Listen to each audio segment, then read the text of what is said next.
हम लोग क्या पढ़ना है चैप्टर भक्ति सूफी परंपरा, ठीक। और सबसे पहले हमें क्या पढ़ाना है भक्ति।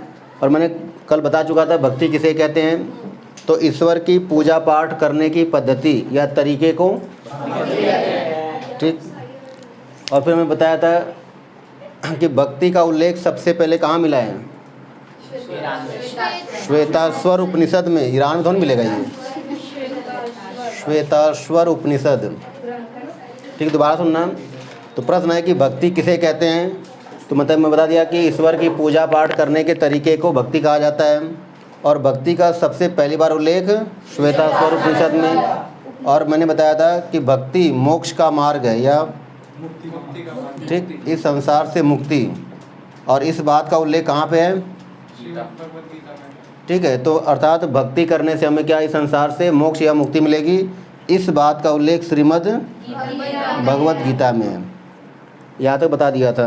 अब हमें ये भी बता दिया था कि भक्ति को दो भागों में बांटा गया था, ठीक। भक्ति परंपरा को दो भागों में बांटा गया। एक का नाम था, और अभी मैं पूछूंगा, ठीक है, सगुण, और अब जिसे पूछूंगा वो बताएगा, ठीक है। आप लोग बताना तैयार ना, क्योंकि लाइव रिकॉर्डिंग हो रही है नाम के साथ, हम बेइज्जती भी हो सकती है, ध्यान रखना। पहले बोलो नहीं, अरे हो गया। सबसे पहले समीर से बात करेंगे, कटेगा कुछ नहीं, ये सब चलेगा। चलो समीर बताना सगुण क्या है। इसके अंदर क्या कहते हैं, कोई एक पोस्चर होता है, एक शेप होती है जिसे हम पूछते हैं। हाँ, मतलब इसके अंतर्गत ईश्वर के साकार या एक निश्चित आकार की पूजा की जाती है, ठीक। आकार मतलब इनका ईश्वर का एक क्या होता है, एक निश्चित, अर्थात सगुण का अर्थ है कि ऐसी प्रक्रिया जिसमें ईश्वर का एक निश्चित आकार होता है, उसी की हम पूजा पाठ करते हैं, उसे सगुण कहते हैं। चलो अब कौन बताएगा, साविन बताओ। निर्गुण, हाँ, इसका मतलब इसके अंतर्गत ईश्वर का कोई आकार नहीं होता, अर्थात निराकार, ठीक। तो इसमें लिखना है एक पॉइंट क्या, कि सगुण का मतलब जिसका मानना है कि ईश्वर का एक निश्चित आकार होता है और उसी की पूजा करते हैं।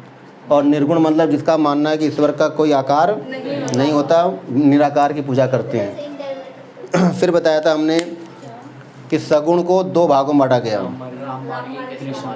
एक राम मार्गी, ठीक है, राम मार्गी, और दूसरा कृष्ण।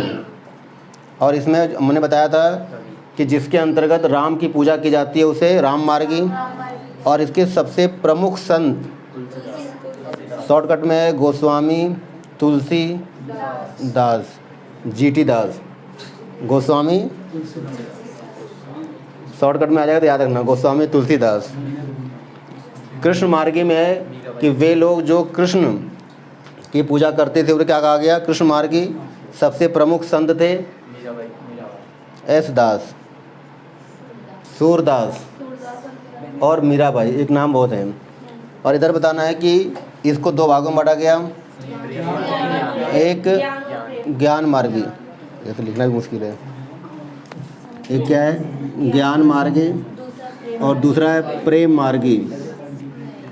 ज्ञान मार्गी और ज्ञान मतलब कि ऐसा मानना है कि ज्ञान के माध्यम से ईश्वर को प्राप्त करते हैं। इसके सबसे प्रमुख संत केडी, कबीरदास, ठीक, केबी ने केडी, और दूसरा क्या है जीएन, गुरु नानक, शॉर्टकट में चलेगा। और प्रेम क्या है कि ऐसे लोग जिनका मानना है कि प्रेम के माध्यम से ईश्वर को प्राप्त करते हैं, उन्हें कहा गया प्रेम मार्गी। इसके सबसे प्रमुख संत मलिक मोहम्मद जायसी, तो मलिक मोहम्मद जायसी, ठीक। अद्वैतवाद क्या है, क्वेश्चन है अद्वैतवाद। क्वेश्चन है अद्वैतवाद से आप क्या समझते हैं, क्वेश्चन क्या है, अद्वैतवाद क्या है या अद्वैतवाद के विषय में आप क्या जानते हैं। अब सुना ध्यान से, देखो लिखा है अद्वैत मतलब दो, अर्थात जो दो न हो, अर्थात क्या हो, तो पहले बताना ये सिद्धांत किसने दिया, तो ये सिद्धांत दिया शंकराचार्य ने। शंकराचार्य, सब जाना पहचाना लगेगा। तो अद्वैतवाद किसने दिया था, शंकराचार्य ने। शंकराचार्य ने क्या कहा था कि देखो जैसे आप पढ़ते हो ना, एक सृष्टि होती है, क्या होती है, और एक होता है सृष्टा। सृष्टि जो संसार है, ध्यान रखना, पहले संसार को सृष्टि कहते हैं और जो संसार की रचना करता है उसे, अर्थात इसका मतलब ये हो गया परमात्मा और ये हो गया आत्मा। हाँ, अभी मिलन होगा, ठीक है। तो हमने कहा सृष्टि मतलब संसार और सृष्टा मतलब ईश्वर।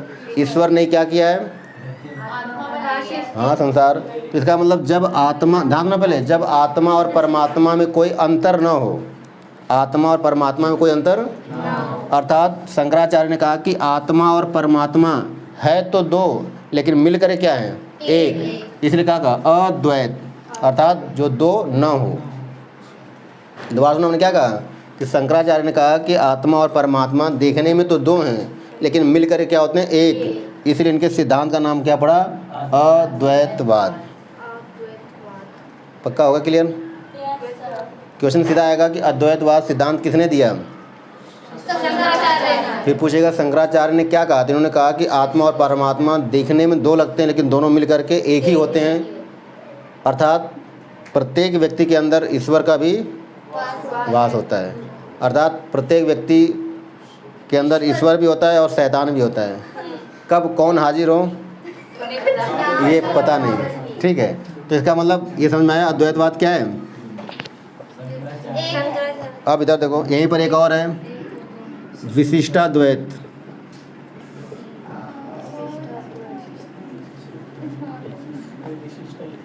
विशिष्ट, अब इसका अलग करोगे तो विशिष्ट अद्वैत।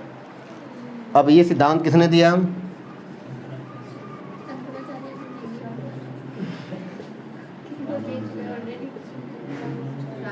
रामानुजाचार्य ने। इनके भाई नहीं है, इनके मतलब इनके मानने वालों में से हैं, लेकिन इन्होंने थोड़ा सा और एक कदम आगे बढ़कर इन्होंने क्या कहा। अब ध्यान सुना, तुम लोगों से क्वेश्चन है कि ईश्वर कहाँ रहता है, हर जगह। हाँ, पहला हो गया कण कण में रहता है। हाँ, उनका शरबत कहाँ से आ गया, ठीक है। तो ध्यान देना पहले, इसका मतलब ईश्वर कहाँ है तो कण कण में है। सुन लो, कण कण मतलब इसका मतलब सर्वत्र है, ठीक, ठीक है। और दूसरा, भगवान कहाँ रहता है, अकॉर्डिंग पीके, मंदिर में, ठीक है। देखा ना पीके, कहता लगता है बैटरी क्या फ्यूज हो गई क्या, ठीक है। यहाँ पे क्या रखना, भगवान कहाँ रहता है, मंदिर में। अब ध्यान सुनना, अरे अब सुन लो पहले। तो रामानुजाचार्य ने क्या कहा कि भगवान एक विशेष स्थान पे रहता है। ध्यान सुनना, हमने क्या कहा कि शंकराचार्य, ये रामानुजाचार्य ने कहा कि भगवान कण कण में तो रहता है लेकिन कण कण के साथ साथ एक विशेष स्थान पे रहता है, इसीलिए हम इसे क्या कहते हैं, विशिष्टाद्वैत, कि विशिष्ट है लेकिन क्या एक है। दोबारा सुना, मैंने क्या कहा कि रामानुजाचार्य ने कहा कि भगवान क्या है, कण कण में भी रहते हैं लेकिन उनका असली स्थान कहाँ पे है, तो मंदिर में है, अर्थात मंदिर क्या है, विशेष स्थान है। इसीलिए इनके सिद्धांत का नाम क्या पड़ा, विशिष्टाद्वैत, अर्थात विशिष्ट हैं लेकिन एक ही हैं, दो। तो सीधा पेपर में आएगा कि विशिष्टाद्वैत सिद्धांत किसने दिया, अद्वैतवाद किसने दिया। तो ये दो क्वेश्चन हो गया। क्वेश्चन है, तो क्वेश्चन लिखो, शरीयत से आप क्या समझते हैं, शरीयत क्या है। क्वेश्चन है, शरीयत क्या है या शरीयत के विषय में आप क्या जानते हैं। हाँ, एक ही बात है, कुछ भी लिख लो, शरीयत क्या है या शरीयत किसे कहते हैं। ध्यान सुनना पहले, अब इसका आंसर सुनना है। इस्लामिक नियम या कानून को, इस्लामिक नियम या कानून को शरीयत कहा जाता है। मतलब इस्लाम धर्म के नियम कानून को क्या कहा जाता है, शरीयत। अर्थात इस्लाम धर्म में व्यक्ति जब कोई कार्य इस्लामिक नियम के तहत करता है तो उसे हम कहते हैं कि वह शरीयत के अनुसार। तो जब पेपर में आएगा कि शरीयत क्या है, तो इस्लामिक नियम या कानून को, तो आप लोग लिख लो इस्लामी, हाँ ऐसे लिखना है, एक पॉइंट में लिखना है कि इस्लामिक नियम या कानून को, इस्लामिक नियम या कानून को, इस्लामिक नियम या कानून को शरीयत कहा जाता है। इस्लामिक नियम या कानून को शरीयत कहा जाता है। नेक्स्ट क्वेश्चन है, हदीस किसे कहते हैं? इस्लामिक किताब।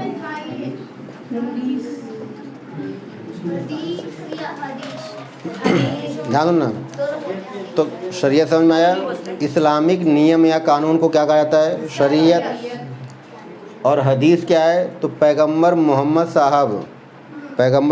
साहब के द्वारा बताए गए नियम कानून या पैगंबर मोहम्मद साहब द्वारा कही गई बातों के संग्रह को हदीस कहते हैं। संग्रह मतलब उनके सारे जो चीज़ें जिस स्थान पर लिखा गया उसे क्या कहा गया? दोबारा सुनना कि पैगंबर मोहम्मद साहब के बातों के संग्रह को हदीस कहा गया। तो लिखना कि पैगंबर मोहम्मद साहब के बातों का या पैगंबर मोहम्मद साहब द्वारा कही गई बातों के संग्रह को, तो यहाँ पे क्या लिखना है? पैगंबर, ठीक है, पैगंबर मोहम्मद साहब द्वारा कही गई बातों, ठीक, कही गई बातों के संग्रह को, संग्रह होता है मतलब उनके पूरे इकट्ठे समूह को, पैगंबर मोहम्मद साहब द्वारा कही गई बातों के संग्रह को ही हदीस कहा जाता है। लिख लिया? पैगंबर मोहम्मद साहब द्वारा कही गई बातों के संग्रह को हदीस कहा जाता है। देखो दोनों में अंतर है। ये इस्लामिक नियम कानून है, उसे शरीयत कहा जाता है, और पैगंबर मोहम्मद साहब ने जो बातें कही उसे तो इस्लाम धर्म के लोगों को इन्हीं दोनों का पालन करना पड़ता है।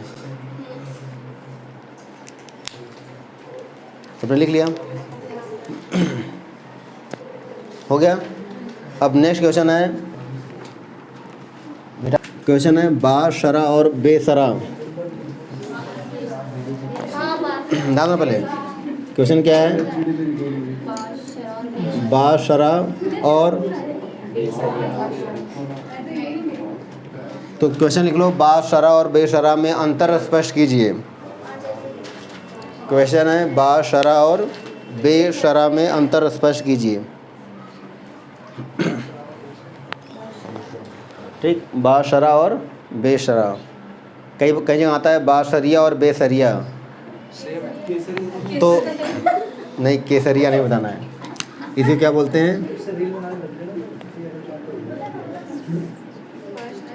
ठीक, कई जगह इसे बोलते हैं बासरिया, और यहाँ क्या है?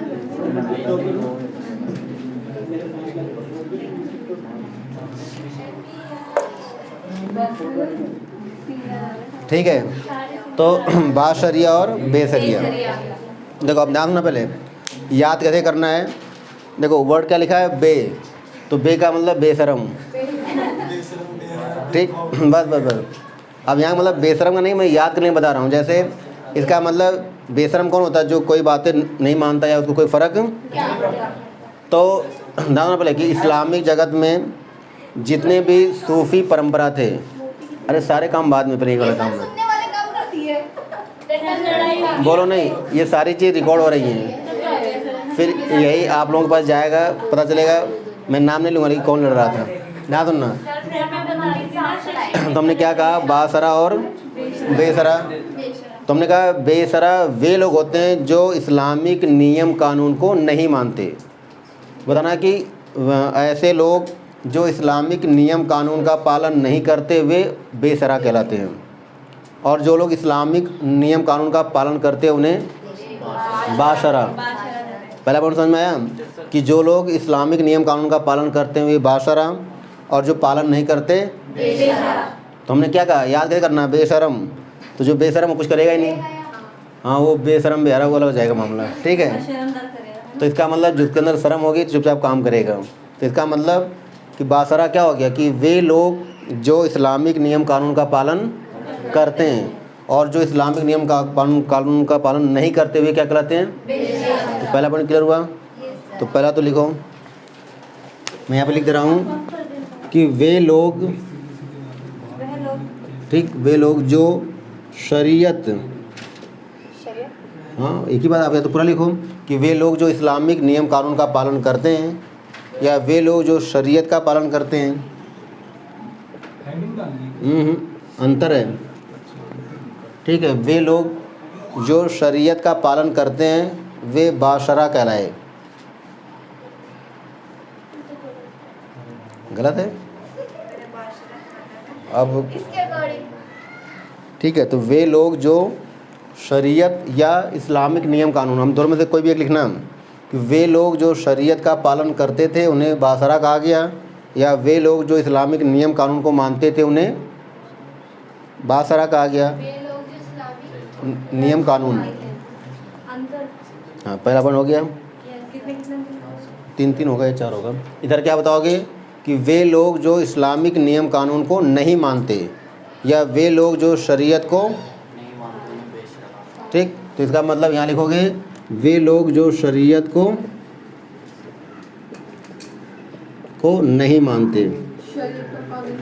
हाँ ठीक है, तो पहला अंदर समझ में आ रहा है कि जो शरीयत का पालन करते हैं वो बाशरा, जो नहीं करते वो पेपर में भूल जाना, तो बे से याद रखना।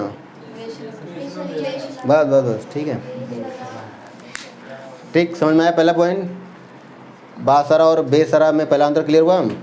दूसरा पॉइंट बताना कि बाशरा के लोग राज घरानों से संबंध रखते थे। ठीक, राज घरानों से संबंध रखते थे। देखो क्या मतलब इसका हुआ कि जो बाशरा के संत थे वे लोग राज घरानों, मतलब राजा महाराजा के यहाँ आना जाना उनका होता था। तो बताओगे कि बाशरा के संत या बाशरा के लोग राज घरानों से संबंध रखते थे। ठीक, और इसका उल्टा कर दो कि बेसरा के लोग राज घरानों से कोई संबंध नहीं रखते थे। दोबारा सुनना, बाशरा मतलब कि ऐसे संत जो राज घरानों से संबंध रखते थे। तो ये बताना है कि बाशरा के जो भी लोग थे, अभी इसमें मैं नाम बताऊंगा, वे लोग राज घरानों से संबंध रखते थे, अर्थात राजा के दरबार में आना जाना उनका लगा रहता था। सर ये बादशाह थे इसलिए राजघरानों से संबंध रखते थे या संबंध रखते थे इसलिए बादशाह? नहीं, ये लोग संत थे, तो ये ऐसे संत थे जो राजा महाराजा के आते जाते थे, अर्थात वहाँ से समय समय पे कुछ पैसे वैसे। लेकिन ये ऐसे संत थे, हाँ ये लोग ऐसे, ये सूफी है, ये लोग ऐसे संत थे जिनका राजाओं से कोई मतलब। ये ध्यान रखना है कि बाशरा ऐसे संत थे जो राजघरानों से संबंध रखते थे, लेकिन जो बेसरा वाले ऐसे संत थे जो राजघरानों से कोई संबंध नहीं रखते थे। क्लियर हुआ? क्योंकि इनका नाम ही ऐसा है। नहीं, नाम से नहीं, अभी काम पे आऊँगा। काम ही ऐसा है। 2 पॉइंट क्लियर हुआ हाँ वही मेरा मतलब कि राजघरानों से संबंध रखते थे और ये राजघरानों से संबंध नहीं रखते। क्लियर? अभी पूछूंगा मैं, ध्यान रखना, यहाँ पे लिखना संबंध नहीं, संबंध ठीक नहीं रखते थे। तीसरा पॉइंट सुनना, बाशरा के लोग खानका का प्रयोग करते थे। खानकाह, अभी बताऊंगा। बाशरा के जितने भी संत थे वो खानका का प्रयोग, खानका का मतलब इबादत घर। अच्छा ये तो नजदीक। अभी बताऊंगा, पहले यहाँ पे लिखना कि बाशरा के लोग इबादत गाह का प्रयोग करते थे, जबकि बेसरा के लोग घुमक्कड़ जीवन जीते थे या खानका का प्रयोग नहीं करते सर, मतलब इसके लिए कोई नहीं था। अभी मैं पूछूंगा वास्तव में इन दोनों में सबसे प्योर संत कौन थे, तो अभी बाद में बताऊंगा, अभी नहीं, अभी तो आप लोग पहले पढ़ लो। हमने क्या कहा आपके कि अकॉर्डिंग बेशरा लग रहा है। सुना पहले कोई नहीं, नाम सुना, अच्छा शकल पे लिखा है बेसरा, ठीक है। तो हमने क्या कहा कि बाशरा के, ध्यान पहले कि बाशरा के संत खानका का प्रयोग करते थे। खानका का मतलब था इबादत घर। इबादत घर मतलब कि वह स्थान जहाँ सूफी संत बैठकर पूजा पाठ करते थे। अभी आगे आएगा, ठीक है, समझ में आया? तो बाशरा के क्या बताओगे कि बाशरा के लोग खानका का प्रयोग करते थे, जबकि बेसरा के लोग खानका का प्रयोग, ठीक, हाँ ब्रैकेट में इबादत का, समझ में आया? और लास्ट पॉइंट है कि बाशरा के लोग उच्च जीवन मतलब अच्छा जीवन जीते थे। लग्जरी लाइफ नहीं ऐसा भी नहीं, मतलब अच्छा रहा, ठीक है। तो बाशरा के लोग अच्छा जीवन यापन करते या अच्छी तरह से जीवन यापन करते थे। तो बासरा के लोग अच्छे से जीवन यापन, कर जबकि बेसरा के लोग, हमने बताया ना घुमक्कड़, तो ऐसे धूल मिट्टी से रहते हैं। ठीक। बेसरा के लोग घुमक्कड़ी जीवन यापन या घुमक्कड़ जीवन यापन करते थे, ठीक है, घुमक्कड़ जीवन यापन करते थे, ठीक है। दोबारा सुना पहले कि बासरा के लोग अच्छे से जीवन यापन करते थे, जबकि पहले सुनो, लिख लेना। हमने क्या कहा कि बासरा के लोग अच्छे से जीवन यापन करते थे, जबकि बेसरा के लोग घुमक्कड़ जीवन यापन करते थे। इन संतों को ध्यान रखना, बेसरा संतों को क्या कहा गया? कलंदर। अभी मत कहना दमादम मस्त कलंदर, ठीक है। इनके संतों का नाम क्या था? कलंदर। इसके बाद मदारी, ठीक। इसके बाद है मलंग। अब मलंग में गाना मत गाना, मलंग मलंग वही मलंग। दोबारा सुनना, हमने कहा कि बेसरा के संत घुमक्कड़ जीवन यापन करते थे। इन संतों को कलंदर, मदारी, मलंग और हैदर के नाम से जाना जाता था। और पेपर में यही पूछा है, किन संतों को कलंदर या मदारी कहा जाता था? अर्थात ये लोग पता है अपना पूरा जीवन ईश्वर की भक्ति में लगाते थे, लेकिन ये लोग दिखावा नहीं करते कि हाँ हम पूजा कर रहे हैं, वो अपने आप करते रहते थे। वास्तविक संत यही थे, ठीक है। तो दोबारा सुनना, तो ये हो गया बासरा और बेसरा, ठीक। अब आप कहोगे सर उदाहरण बता दो। आपने एक नाम सुना निजामुद्दीन औलिया, तो निजामुद्दीन औलिया इसी संप्रदाय के संत थे। तो आपका ये क्वेश्चन हो गया कंप्लीट, बासरा और। तो क्वेश्चन है कि सूफ़ी परंपरा या सूफ़ी से आप क्या समझते हैं, या सूफ़ी किसे कहते हैं? क्या बताना है? चलो बता दिया। अब सुना ध्यान से, तो बताना कि सूफ़ी शब्द की उत्पत्ति, ध्यान सुनना। तो इस हाँ अभी सुनना केवल कि सूफ़ी शब्द की उत्पत्ति के विषय में दो मत हैं। कितने मत हैं? मतलब दो विचारधारा है सूफ़ी शब्द के विषय में, या सूफ़ी कौन थे या उत्पत्ति कैसे हो, इसमें दो विचारधारा है। एक विचारधारा कहते हैं कि सूफ़ी शब्द की उत्पत्ति सफ़ा शब्द से हुई है। सफ़ा, सफ़ा मत कर देना, ठीक है। तो सूफ़ी शब्द की उत्पत्ति अरबी भाषा के, कौन सी भाषा के? ठीक है, दोनों कि सूफ़ी शब्द की उत्पत्ति अरबी भाषा के सफ़ा से हुई है, जिसका अर्थ है पवित्र लोग, पवित्र लोग। और यहीं पर ध्यान रखना है कि पैगंबर मोहम्मद साहब ने एक मस्जिद बनाई थी, ठीक है। नाम नहीं जानना है कि आपने सुना होगा सफ़ा नामक स्थान पर एक मस्जिद का निर्माण करवाया था, तो उस मस्जिद में रहने वाले लोगों को पवित्र लोग कहा जाता था। नाम बताना मस्जिद का? नाम ने बस ये लिखा है। दोबारा सुनना, बुक में लिखा है तो कहाँ बता देंगे। दोबारा सुनना, हमने क्या कहा कि ध्यान सुनना दोबारा, हमने कहा कि सूफ़ी शब्द के उत्पत्ति के विषय में दो विचारधारा या दो मत है। पहला क्या है कि सूफ़ी शब्द की उत्पत्ति अरबी भाषा के शब्द सफ़ा से हुई है, जिसका अर्थ है पवित्र लोग। अर्थात पैगंबर मोहम्मद साहब द्वारा सफ़ा नामक एक मस्जिद स्थापित की गई। इस मस्जिद में रहने वाले लोगों को सूफ़ी कहा गया। ये पहला मत हो गया। दूसरा है सफ़ा शब्द किससे बना है? तो सूफ से बना है। किससे? फ ने सूफ पीना नहीं, सूफ से बना है, जो मूल रूप से हाँ सूफ, ये भी अरबी शब्द है। दोबारा सुनना है कि सूफ़ी शब्द की उत्पत्ति अरबी भाषा के सूफ से हुई है, जिसका अर्थ है ऊनी वस्त्र। ऊनी अर्थात अरब के वे लोग जो ऊनी वस्त्र धारण करते थे, अरब के वे लोग जो ऊनी वस्त्र धारण करते थे उन्हें, अर्थात अरब के वे लोग, ये शॉर्टकट में हो गया, अरब के वे लोग जो ऊनी वस्त्र धारण करते थे, धारण करना मतलब धारण करते थे, उन्हें क्या कहा गया? तो ये दो मत हो गया। पहला हो गया सफ़ा शब्द से बना है, जिसका अर्थ है पवित्र लोग, और दूसरा किससे बना है? सूफ से, जिसका अर्थ है ऊनी वस्त्र। अर्थात अरब के वे लोग जो उन्हीं वस्त्र धारण करते थे उन्हें क्या कहा गया। तो ये 2 मत हो गया। तो पहले इसको लिखना है, ठीक है।